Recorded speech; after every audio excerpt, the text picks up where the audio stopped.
بسم اللہ الرحمن الرحیم۔ اللہم صلی علی سیدنا و مولانا محمد معدن الجود والکرم وعلیہ وبارک وسلم۔ السلام علیکم ورحمۃ اللہ وبرکاتہ۔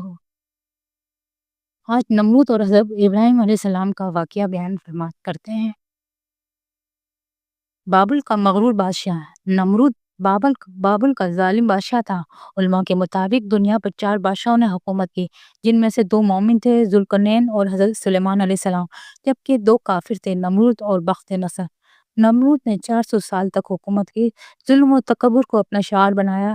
اس نے آخرت کو جھٹلایا اور دنیا کی حکمرانی کو اپنا مقصد بنا لیا۔ جب حضرت ابراہیم علیہ السلام نے اسے اللہ کی وحدانیت کی دعوت دی تو نمرود نے انکار کر دیا اور خود کو معبود ہونے کا دعویٰ کر دیا۔ عقل و دانش کا مظاہرہ۔ حضرت ابراہیم علیہ السلام اور نمرود کے درمیان ایک تاریخی مناظرہ ہوا۔ حضرت ابراہیم علیہ السلام نے فرمایا، میرا رب وہ ہے جو زندگی دیتا ہے اور موت دیتا ہے۔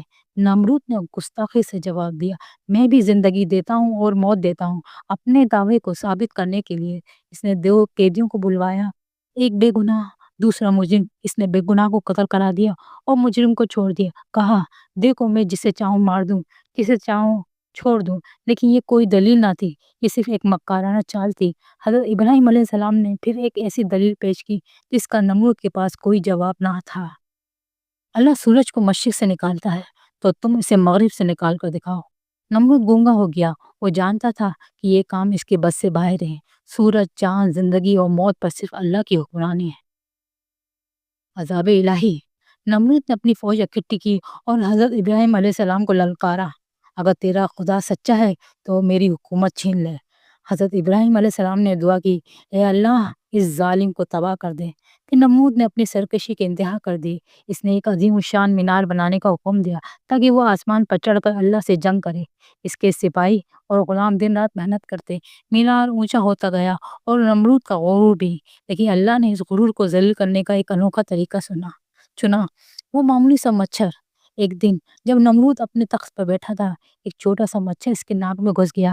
یہ کوئی جادوئی مخلوق نہیں تھی، نہ ہی آگ برسانے والا کوئی عفریت، بلکہ ایک حقیر سا کیڑا جسے انسان ایک تھپڑ سے ختم کر دیتا۔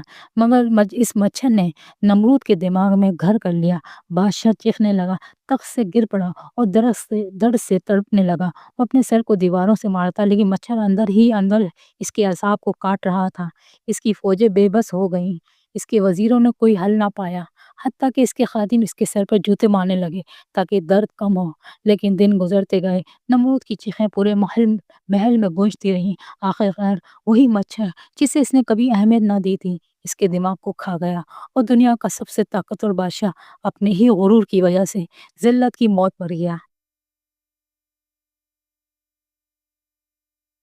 اللہ نے ایک چھوٹے سے مچھر کو نمرود کی ہلاکت کا ذریعہ بنا دیا۔ وہ مچھر نمرود کی ناک میں گھسا اور اس کے دماغ تک پہنچ گیا۔ نمرود شدید درد میں چیختا ہے، لیکن کوئی علاج کارگر نہ ہوا۔ وہ اپنے سر پر ہتھوڑے مارتا رہا تاکہ درد کم ہو، مگر آخرکار وہ اپنے کفر کی سزا پا کر ہلاک ہو گیا۔ یہ کہانی ہمیں سبق سکھاتی ہے کہ تکبر اور سرکشی کا انجام ہمیشہ برا ہوتا ہے۔ اللہ کے سوا کے سامنے کوئی بھی بڑا نہیں، اور وہ ہر ظالم کو اس کے اعمال کا بدلہ ضرور دے گا۔ اللہ تعالیٰ کا فرمان ہے، فَبُہِتَ الَّذِی کَفَرَ وَاللَّهُ لَا يَهْدِی الْقَوْمَ الظَّالِمِینَ۔ سورہ بقرہ 258۔ تو وہ کافر ششدر رہ گیا اور اللہ ظالموں کو ہدایت نہیں دیتا۔ اللہ ہمیں حق بات سمجھنے اور اس پر عمل کرنے کی توفیق عطا فرمائے، آمین۔